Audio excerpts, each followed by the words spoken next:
What's up, guys? Brandon here from BigMcLargerHuge Gaming, and today we are doing a small theory, another Sonic theory like the one we did a very big while back on apparently Sonic's planet being a wormhole. I don't know if that's true or not, probably not.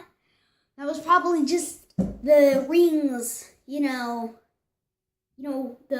thing, the Sonic thing. But anyway, we're not here to talk about the liability of that theory or not. We're here to talk about Sonic 2017 and the way it kind of messes up the timeline ballistically. So we all know the main timeline: the classic era, the Dreamcast era, and the modern era. They all have their own separate Sonics: classic Sonic, Dreamcast Sonic. Oh yeah, this is happening. Yeah, that's basically my impression of them. And modern Sonic, which is colors, generations, presumably Sonic 2017. Now let me tell you why you might be wrong if you're thinking that modern Sonic, the one from this part of the timeline, is wrong. That's not the Sonic for this game. Now, you might be thinking, well then who's the modern Sonic? Because there's classic Sonic. How can there not be another Sonic? Dreamcast. Now, I've watched quite a few theories on this, and after thinking over it, and I've created my own theory about this. It's going to be kind of short because, there's only been one singular trailer release, no gameplay, no anything, just pure cinematics and beauty. Seriously, it looks beautiful. But anyways, so spoilers for Sonic Generations ending if you haven't watched that yet. Now, the ending of Sonic Generations, like I stated in my possible Sonic timeline video, is both Eggmans get trapped in the white void, which I said thus created how Eggman and everybody else, how one Eggman had to die eventually in the white void, because obviously there's no food or water and it's just a white void. But if you listen closely, it'll say, you can see classic Robotnik getting disappointed in modern Eggman. And let me tell you probably why. Let's look at the differences between their schemes in the modern games. We're cutting out the Dreamcast, because no Dreamcast Eggman, because reasons in the game. Not because of, time constraints, but just, stuff. So, let's start with modern Eggman. And there's a reason I'm starting with modern and not classic.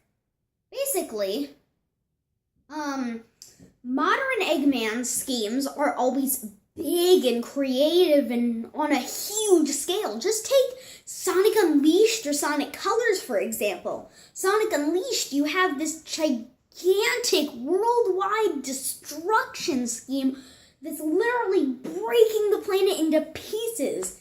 And I was watching the Diego movie Second Sonic thing, or was Dylan Thomas's thing. Can't remember who it was. I think it was Dylan Thomas. And he said that Sonic was able to fix all of modern Eggman's schemes with much ease. Now, this is just a small nitpick, but no, it was not easy to fix the broken planet in Sonic Unleashed. No, it was not, because those Werehog stages kind of sucked. Yeah, I said it, even though I kind of like them. They do suck.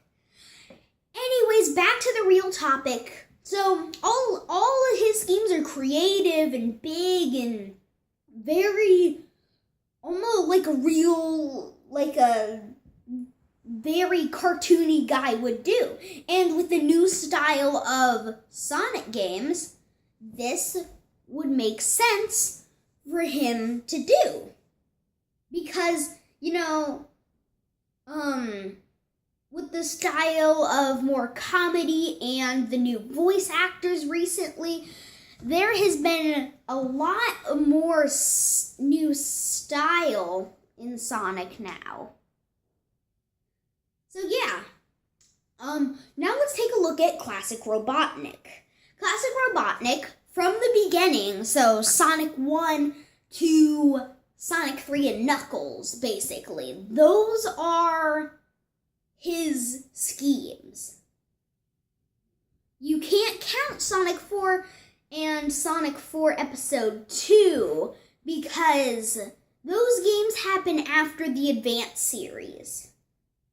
And because, one, the area is different and it can't be a direct sequel to Sonic 3 and Knuckles because, as you know, after Sonic 3 and Knuckles, the events of the Archie comic Sonic Mega Drive happen. Now, that's not just something, it literally sets after the fall of the Death Egg, which is literally the ending of Sonic 3 and Knuckles. So, there you go. There you go. You don't need to see the ending of Sonic 3 and Knuckles. But I don't know what the other parts of the Sonic Mega Drive are because I've only seen issue 1 and issue 2 is coming out in like November. And the first episode came out in like July or June. It was crazy. But anyways, back to Generations. So, okay. Oh wait, no, not yet. Mess up completely. Okay, anyways, back to, Classic Eggman. He, in the first game, was pretty simple. Put animals into capsules, put them into robots. Now, here's the one huge difference. One, even from the first game, you can see that Classic Eggman is much, much more cruel than Eggman from Colors and Sonic Unleashed and stuff. Because, one, he puts animals into capsules. It always guards it himself. Not by one of his robots, himself. Like, he needs to keep those animals. He wants world domination like he'll love. Literally. Classic Eggman.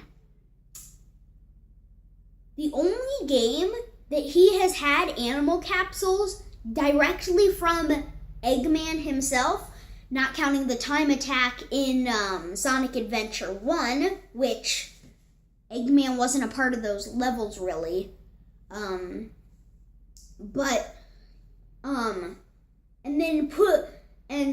that was the only really thing that you saw. But then, in Classic Eggman, you had him putting animals into robots and everything. And really, for Sonic Adventure 1, this kinda is okay. It's kinda okay-ish because, Sonic was still making the transition. But story-wise for this theory, I don't think it really makes sense. But then, in Sonic Adventure 2, this is really where the Eggman is born. Because, in Sonic Adventure, he was still referring to himself as Robotnik and called what we would have called Eggman Land, Robotnik Land and stuff. And he still sounded much less intimidating and looked a lot less intimidating than he did in the earlier games. Except for when he got defeated then. So I can't tell what's good, but he always seems to have more devastating defeats at the hands of Sonic in the modern games because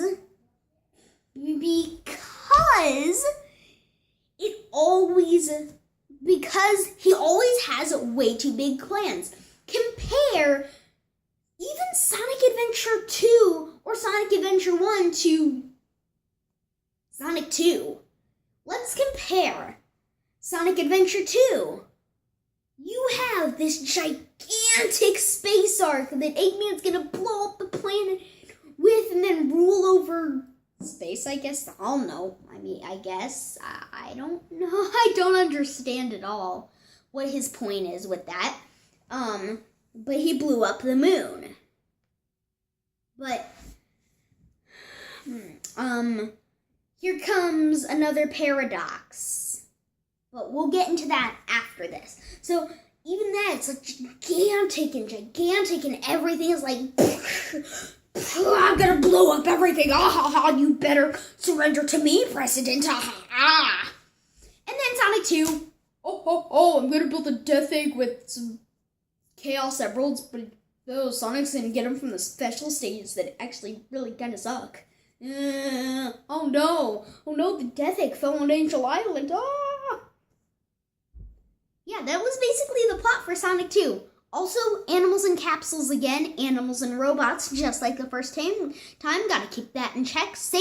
About the same for Sonic 3, except it's the relaunch of the Death Egg, and then in Sonic Knuckles, you basically kind of finish the job that you sort of finished in Sonic 3, I guess. I haven't seen the ending of Sonic and Knuckles separately, but I believe that you blow up the Death Egg and get Angel Island back in the sky. Yeah. Let's hope, but I don't actually know. So, let's talk about now a bunch of different paradoxes that happened during the Sonic timeline. Oh gosh. First, the entire Archie comic series, where the heck does that go? Does that happen before the first Sonic game? Is it just its own separate universe? Does the comic reset that happened in some points actually reset it to the beginning in an alternate timeline? It's actually the game's timeline. And then, oh my gosh, Sonic SAT-AM, Sonic Underground, and Sonic X. Holy cow, where they fit in. Sonic Boom is just its own thing. We're not going to touch on that, because that's just, what the heck is that? Oh boy, so, first of all, Sonic X is the real... Well, here's a fact that I've it's not a fact, but what I think is Sonic X is the real and canonical timeline for Sonic Adventure, Sonic Adventure 2, and what the heck happens to the Master Emerald after Sonic Adventure 2, what happens before Sonic Adventure, and what the heck happened to Chris after Sonic X. So, yeah, basically Sonic X is this anime TV show made by 4Kids TV, which has the first appearances of the 4Kids voice actors for Sonic, which would go until Sonic Unleashed. Kind of forgot about that there. But now, but in Sonic X, this is happening presumably quite a long time after Sonic Mega Drive, and presumably Sonic Advance the Sonic Advance and Sonic Battle games happened before this, because Cream the Rabbit is in this, and so is Big the Cat, and it almost seemed like in Sonic Adventure that Big and Sonic were already kind of friends in the game. Actually, Sonic met Big during Sonic Adventure. And really, this whole show is like a better version of Sonic Adventure. It has the whole chaos thing, has supersonic fights, has Eggman blasting off again into the oblivion when perfect chaos, and it actually shows what happened to Station Square. It got rebuilt over time, and for all those wondering, no, Sonic Adventure 2 did not take place in Station Square. It took place in Central City that Chris and Sonic went to in a temporary house after Station Square was blown up and stuff. Because Station Square was the city, and honestly, I had the best time watching this show. And then Season 3, spoilers, massive, massive, massive spoilers for the ending. So skip ahead if you do not want to see spoilers for the ending of Sonic X. The Master Emerald, literally they use all the Master Emerald's power. It shatters beyond repair for a ton of time. More than just, oh, Knuckles has to go get the pieces again and do the ritual thing again. No, because all the pieces were right there. They were grayed out and stuff. And the whole thing was shattered. It was crazy talk. And then Chris gets sent back to the human world. And then there was this canceled season 4 that was probably going to have Sonic Heroes tie-ins and stuff. And yeah, so let's stop talking about that because that had a more comical Eggman. One we might see from Sonic Colors, which means that there was another paradox possibly that actually kind of reset time, so the Eggman was kind of always this comical place, and Sonic is always doing inappropriately timed one-liners all the time. And in this game, in this show, it's shown that he kind of has a thing for Amy, which I find is kind of cool. Don't ask. I'm not creepy, but yay, they kind of, I don't know, but Sonic does things for Amy that shows that Sonic does care for her, but there are also things that he does that kind of show that he hates her, and it makes Amy very, very mad. So, it's a different Sonic, definitely. And it's definitely a different Eggman, because we don't see this sort of behavior until Sonic Colors, which means that Sonic Colors and Sonic Generations and Sonic Lost World could be on a completely different timeline than the normal game span. And Sonic Generations could happen on both times, so that they do escape the White Void, but Classic Eggman doesn't learn from his mistakes, making this slightly alternate timeline happen, and the events of Sonic Lost World able. Now, let's talk about the ending of Sonic Generations finally. So, basically, at the end, what I think happens is that Classic Eggman learns from his mistakes and goes on looking without modern Eggman, leaving him for the dead, because he knows that he's not going to exist anymore, because, Classic Eggman is much more brutal. I don't care what you say about mind control or blowing up the planet, because those are not the true timeline, but there's actually 3 different types of timelines here. So basically, Classic Eggman goes back to his times, his old things, and then the rest of the things happens, but after Sonic Adventure 2, the newly named Eggman, so it's the Dreamcast Eggman and the Dreamcast Sonic, they go, and he's much more brutal and stuff, almost like what the Eggman from the adventure games was trying to be. And he just starts blowing up stuff. And so Dreamcast Sonic has to call on his classic self, which would be classic-ish Sonic, because he's still kind of there. He was still kind of new. He wouldn't be called Classic Sonic really until Sonic Generations, which in this timeline doesn't happen. But Eggman starts mass producing the Death Egg robots, his most powerful machine so far. And then all the stuff starts happening and cities begin to get destroyed and stuff. And, oh, I just realized. No, it's not Dreamcast Eggman. It's Robotnik. But the adventures didn't happen. Instead, other schemes happened that in that chain just went, oh no, Sonic lost.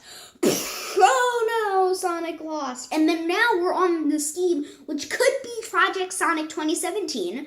And he is finally calling on himself. So, Kirby being that he did that thing, and it's like, okay, here we go.